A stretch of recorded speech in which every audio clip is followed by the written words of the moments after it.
Okay, imagine you're in charge of planning the party of the century. You need a playlist, right? But not just any playlist. It has to be absolutely legendary. Well, today we're going to get into the story of one of the wildest playlists ever made, way before Spotify was even a thing. So let's hop in a time machine for a sec. We're going back to the year 1717. What do you think was the ultimate party track? The song that everybody was talking about at the biggest royal bash in London. Any guesses?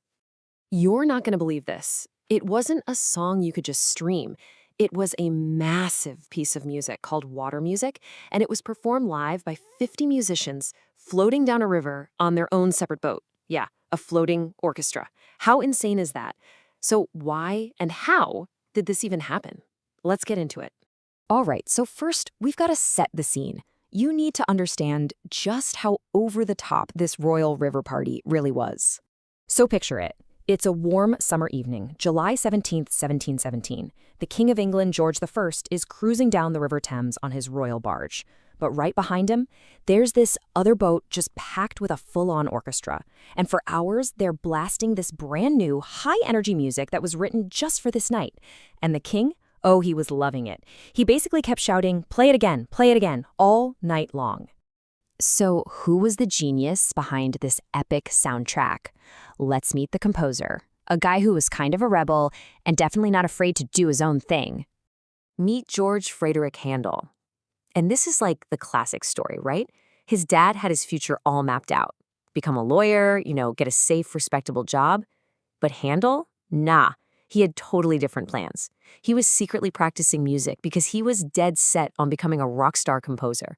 It was a huge risk, but he went for it. He followed his passion. Okay, so how does this music rebel from Germany become the go-to guy for the King of England's playlist? Well, he basically had to level up his skills, big time. So here's his highlight reel. He starts out in Germany, secretly getting good. Then, in 1706, he heads to Italy, which was like the music capital of the world, and totally masters that dramatic Italian opera sound. By 1710, he lands in London and pretty quickly becomes the A-list composer for any big event. And then he reaches the final boss level. In 1717, the king himself gives him the ultimate job. I mean, you gotta realize, getting a job directly from the king back then, that was a huge deal. It was like getting a sponsorship from the biggest brand on the planet today. It meant you were famous, you were gonna get paid, and you had the chance to do something massive. This was Handel's moment. So Handel lands the gig. But think about it.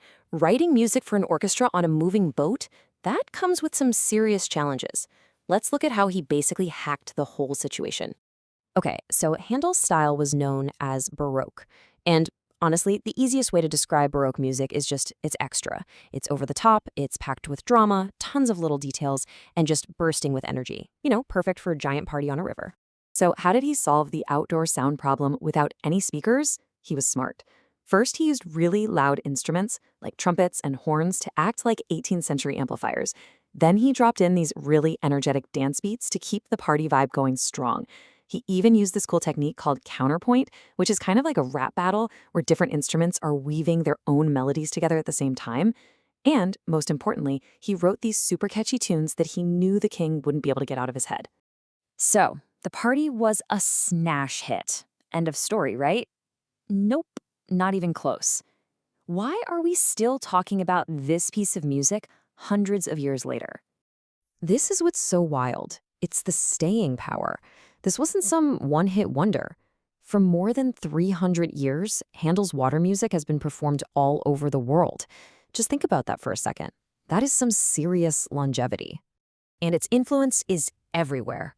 I'm serious. What Handel did on that boat basically became the blueprint for all big celebratory event music.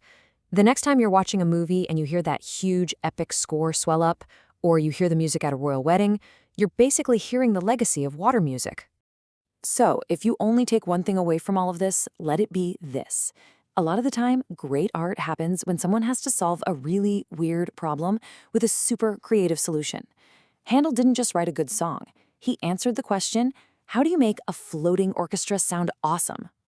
Which leaves me with one last question for you. Pull out your phone right now and look at your favorite playlist. Pick one song.